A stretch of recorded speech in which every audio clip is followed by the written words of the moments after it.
বরিশাল জেলার বাকেরগঞ্জ উপজেলা পরিষদ নির্বাচনে নিজের আপন ভাইসহ এমপির মনোনীত প্যানেলকে বিজয়ীর লক্ষ্যে একটি ভিডিও ফুটেজ ভাইরাল হয়েছে, যা সাধারণ মানুষের মধ্যে আতঙ্ক ছড়িয়ে পড়েছে। ৮ই মে প্রথম ধাপে অনুষ্ঠিত হবে উপজেলা পরিষদ নির্বাচন।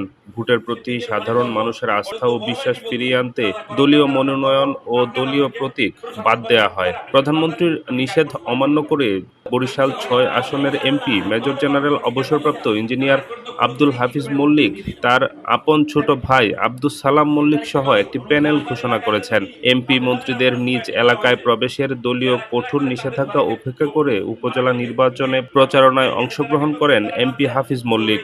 বাকেরগঞ্জে এমপির এমন কর্মকাণ্ডে সাধারণ জনগণ ও প্রার্থীদের মাঝে আতঙ্ক ছড়িয়ে পড়েছে। নির্বাচনে অংশগ্রহণ করা বিভিন্ন প্রার্থীরা এমপির এমন কর্মকাণ্ডের বিরুদ্ধে তীব্র নিন্দা জানান এবং প্রধানমন্ত্রীর হস্তক্ষেপ কামনা করেন। মানুষ